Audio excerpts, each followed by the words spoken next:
All right. So here are terms, and this time, guys, it's 10. That's it. 18 terms. It's great. Uh, just know with confidence the internet will not be a term on the quiz. That's why I'm being glib in it. But because asking Gen Z what the internet is asking. I had a funnier joke. I don't know, but yeah. So let's get into this. So the first area of technology we're going to talk about is essentially telecommunication and transportation. So telecommunication is any kind of like technology that is used to kind of spread information electronically, I think would be a good way to define telecommunication. Things like TV, internet, and radio have a massive impact on a globalization of culture in which people start having similar cultural experiences, right? So, for example, like it's the kind of things that are hard to wrap our brains around. Things like music. Back in the day, before radios, even you had records and phonographs, and before that, you had people playing music in real life, right? And whatever music was played around you in real life was the music you got to hear, right? So if you're in the American South, you are never going to hear Russian folk music unless you have a record or the radio, right? But also the radio is used for a means of entertainment by like drama, like there are like radio plays, also for news and information, so you can inform your population about events more effectively. But one kind of famous example of that would be the dramatization of H.G. Wells' War of the Worlds in the 1930s, which is about an alien invasion of Earth. The radio play was supposed to kind of model like a radio newscast, and well, it kind of did, and it kind of didn't. But as a consequence of it seeming like that, people thought that the Earth was actually being invaded by aliens, which caused a mass panic. Like that's kind of what radio could be used for.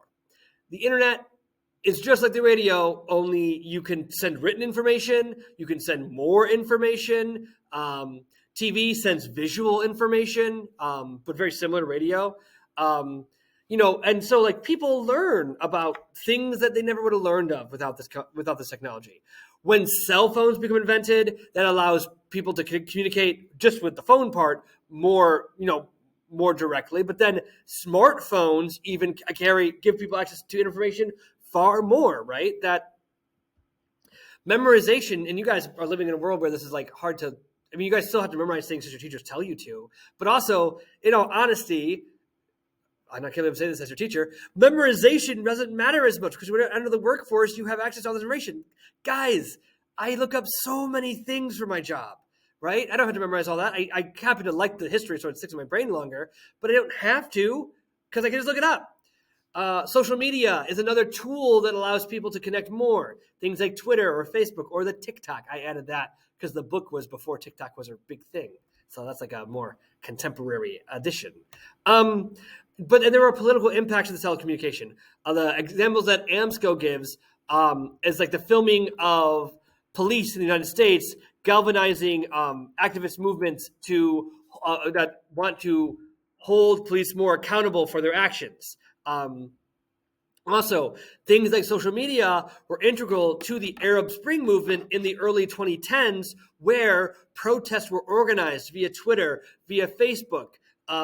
We now know that countries like Russia use telecommunications and their access to American audiences through telecommunications to affect the politics of the nation. They would make up protests to incite, rage between the different political interests of the United States during the 2016 and 2020 presidential elections. Airplanes are fast. They move people, right? Like imagine before an airplane, you want to go to Africa, you're taking a boat. It's going to take you a month. And then you're going to come back. Who can lose a month? Only rich people can do that, right? Now, slightly less rich people can fly to Africa and see Africa. That's great. That's cool. In the context of the world, right? That many Americans have access to a flight, but people in the developing world, a flight is still not accessible to them, right? Especially commercial flight for like a vacation because of how expensive they are. Tanks and shipping tanks. I don't know. I'm just gonna get rid of the word tank in this one. Nautical vessels can carry more materials, which accelerates the speed of trade as well. The Green Revolution is another advancement in technology.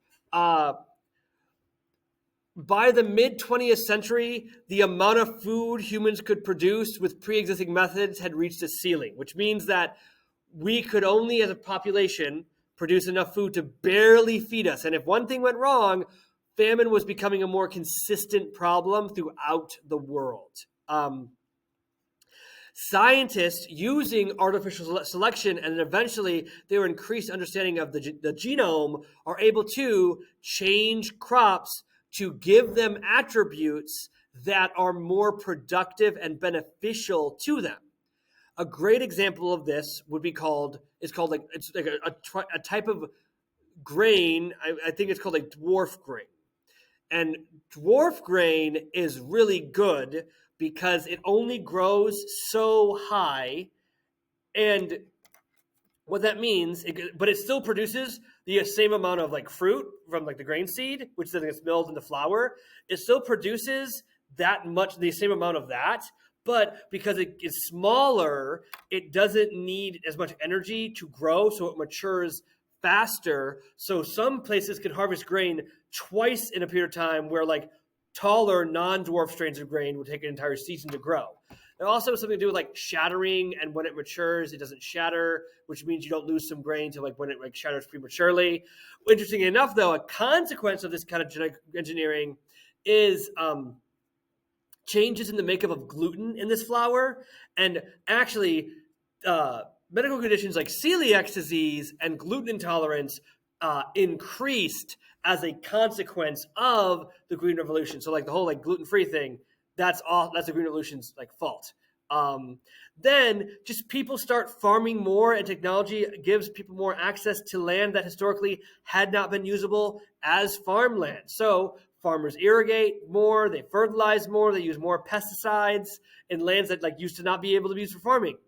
And as a consequence of the higher, like more available land for farming, like you can now farm in places you can farm historically, now forests are cut down to do that. And the kind of the big example would be in the Amazon rainforest, where deforestation is a consistent issue. Now, some things to think about here. Green Revolution, great because food's more affordable. People starve to death less now than they did in the mid-century. That's a good thing. Some things that complicate this, though, would be first, this stuff all these new ideas was quite expensive, which means that only people with wealth could adopt these more productive methods, which then meant that they could outcompete smaller farmers that didn't have access to these methods, which leads to this consolidation of land ownership under fewer people, right? Then some technological developments leads to automation, where the demand for agricultural work declines, so more people are displaced as a consequence of the Green Revolution and had to find jobs elsewhere. And finally, some of the chemicals we use are bad for the environment. What do you know? Like, what do you call it? Sorry, guys, my brain's like empty right now. I'm going to pause. I got to look it up. My brain's like, I need to know this. Like DDT, which is a chemical fertilizer that people didn't know was bad for them, and then we realized was really bad for us. And then it'll show up later on in Unit 9. Energy technologies, I think this is the last one, right? Oh, we have one more. Okay. So because economies grow so much, and industrial economies grow so much, the demand for fuel for those economies increases, and fossil fuels are the predominant energy source. So that's coal, that's oil, that's natural gas. However, the key word in a fossil fuel is fossil. They are like literally from organisms that died, and the product of their fossilization is the creation of oil, gas, or coal. And fossilization, if you remember, takes millions of years to do so. And that means it's not what we would call a renewable resource, which means that the rate of which we consume fossil fuels is far higher than the rate of replacement by the systems that create fossil fuels, the natural systems that create fossil fuels.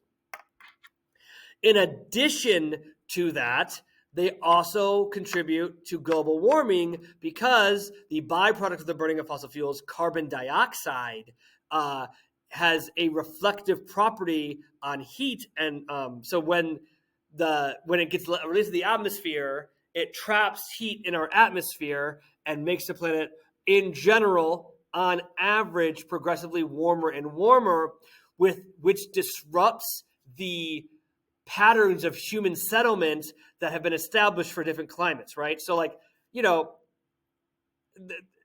ice caps melting, that's like a very obvious impact, but like warming patterns also change weather patterns, right? Hurricanes increased droughts. So people living in places are now getting more droughts than normal. People who are living in places near where hurricanes happen are getting harder hurricanes than normal. And all of that is disrupting human settlement as a consequence of the burning of fossil fuels. Other sources are nuclear energy, which burns clean because the byproduct, burns clean. It produces waste, and this waste lasts a long time, but the waste can be kind of isolated and have a less harmful impact on the environment. But kind of what's most important is that when nuclear power goes wrong, it can go really wrong.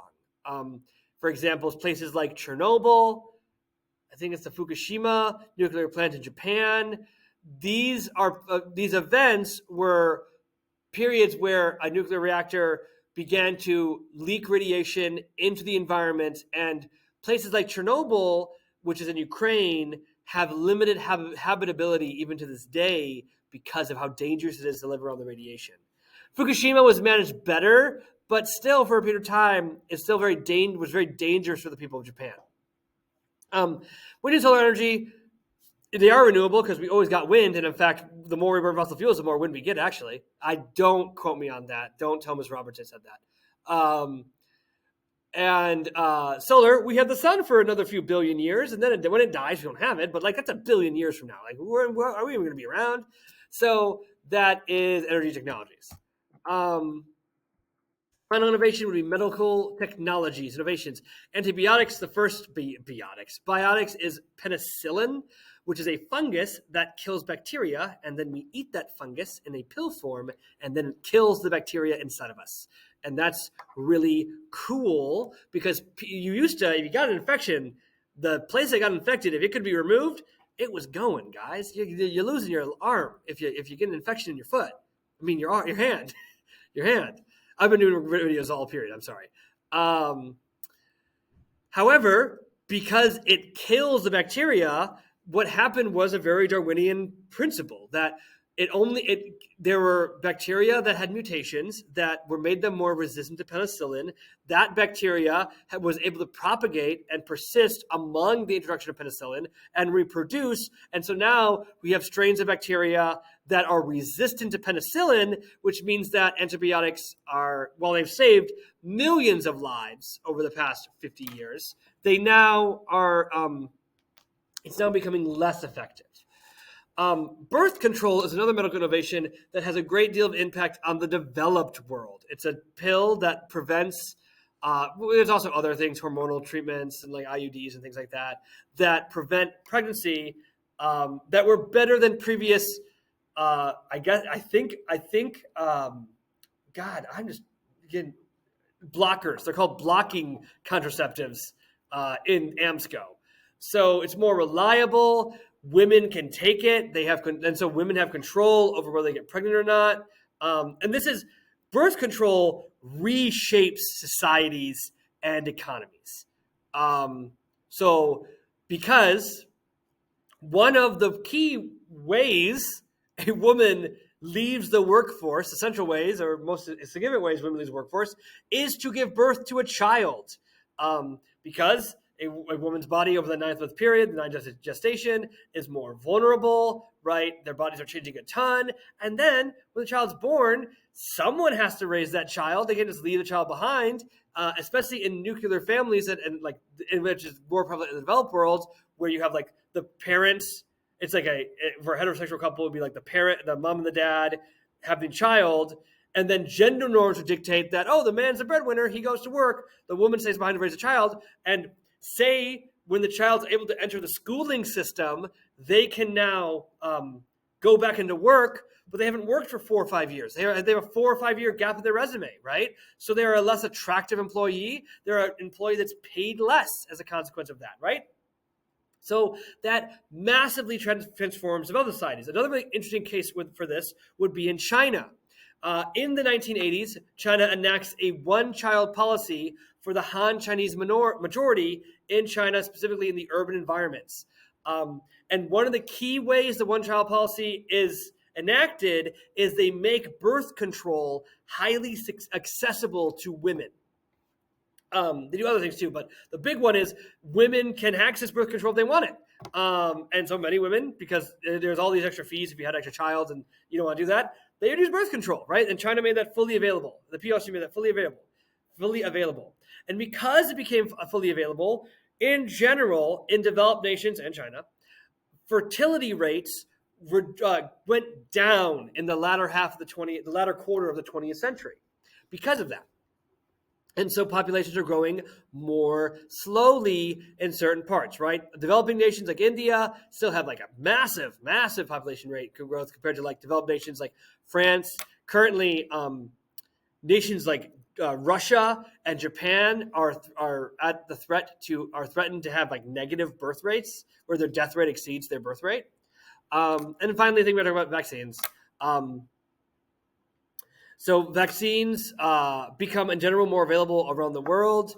And then this transforms the developing world in many ways, because by the early 20th century, a lot of these vaccines were available in developed nations like the US or in Europe.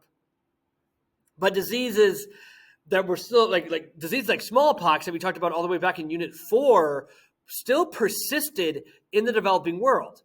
And smallpox was a very deadly disease. Other diseases like measles, polio is not deadly, but does lead to like physical impairment as a consequence and sometimes death.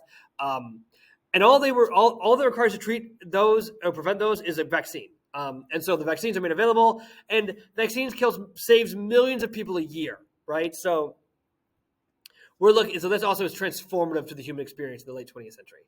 And that's it. That's all we got for the reading. You'll see me from the past in the next series of videos, and then I'll probably try and muster up doing the final Unit 9 videos for the next week. But remember, those will not be reading assignments, okay? So I will see you guys around, and have a great rest of your year, because you might not see me for a while. Bye. And video me. You'll see person me around. See ya.